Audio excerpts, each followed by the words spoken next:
is a very entertaining conversation, guys. I'd like to introduce a subject and kind of get your take on it, because you guys really have sharp minds. I do it on purpose. If the constituency of the Trump administration wants Roe v. Wade to be changed or deleted, and the liberal side of the politic wants a federal legalization of cannabis, are there middle grounds where these two subjects can be used as bargaining chips?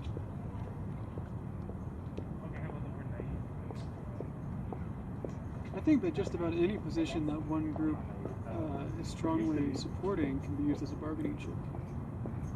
I think you have to have two issues in order to have any kind of bargain.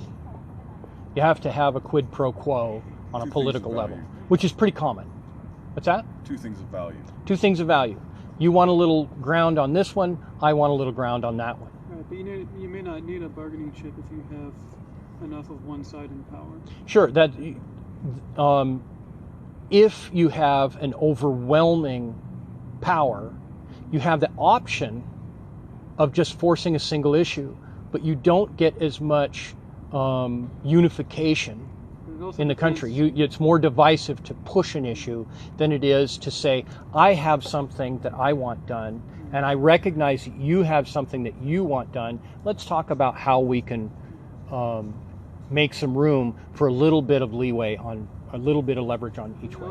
And that's where you start to see unification versus diversification. In truth, in regards to Roe v. Wade, okay, does the actual understanding of the process declare that it is proper and acceptable and protected by the United States government to abort an infant, or does it say nothing of the sort? I'm going to have to get back to you on that one, but I do have a thought on the fact that because of culture and because of the deeply intimate affecting nature of this issue, men are deeply affected by the whole concept of stable versus unstable families,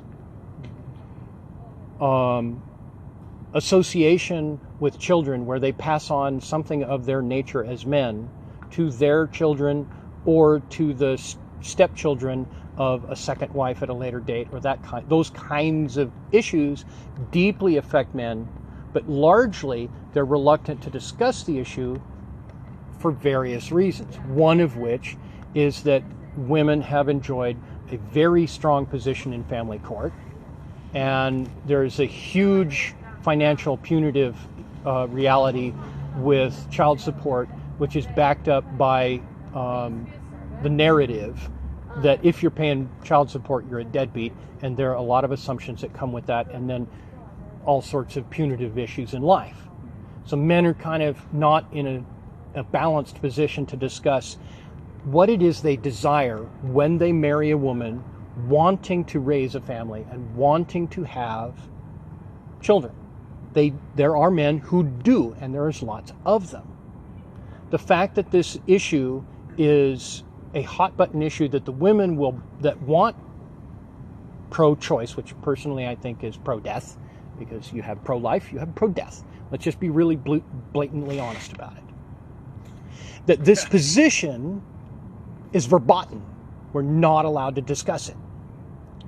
And I think that if we're going to have some sort of discussion in these heavy high court relationships, perhaps one way to look at it is, how do we form new laws that allow men to say to a potential wife, when the man preconceives he wants to have that kind of family, he says, okay, the prenup I'm proposing says no abortions, our intent is to have children, and our intent is to share custody, and both of us will have access to these children, and both of us will raise these children, that there should be some level of federal support for that kind of contract.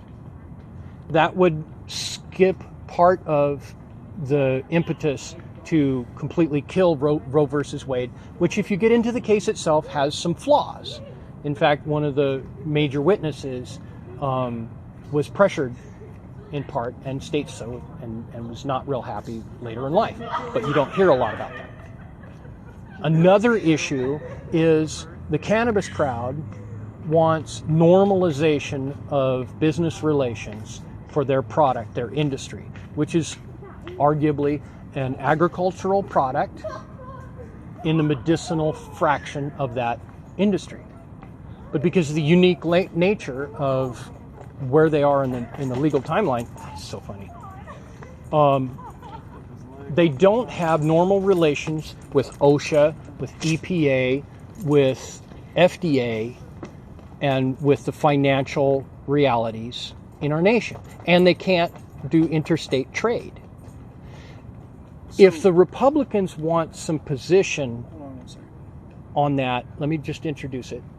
Then perhaps a good way to introduce that is, okay, we might soften our position on legalization on a federal level if we work towards the Republican view of how to normalize the relationship as a medicinal agricultural industry and take people from the cannabis industry that are top leaders in that social and economic and technical fields and earmark them for councils and groups and leadership positions within all of those agencies for that particular agricultural thing, which is not outside of precedent. You see the corn lobby, you have the potato lobby, and everybody else has their own influences on these agencies, and it's normalized in a perfectly understandable and top of the table way.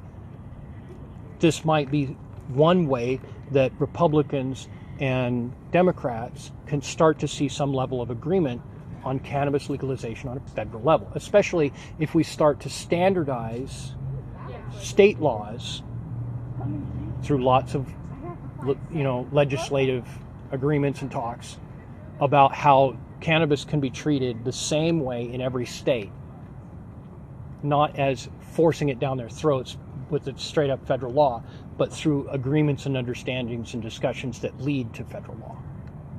Can liberty be obtained by the institution and enactment of increased laws that further lay burdens upon other people? I don't think we have to necessarily increase unique laws in this case. I think, in fact, what we would be doing is simplifying the legal contract by normalizing the relationships between this particular industry and those regulatory agencies that we see a lot of benefit from, and that history has shown us that look at the health relationship between fungus and cannabis. A consumer who wants to simplify his relationship with acquisition goes to a dispensary and says, or why not a pharmacy, really, and says, I would like some cannabis. He wants cannabis that he can feel relatively assured is not going to be contaminated with things that people have already discussed and understood is not agreeable to have as a constituent contaminant. The little diatomaceous earth in a cannabis batch is not going to hurt anybody, but some kind of dioxin may be a very controversial issue and easily dealt with in FDA, EPA kind of legislation that already exists, but you have to normalize the relationship for that particular industry.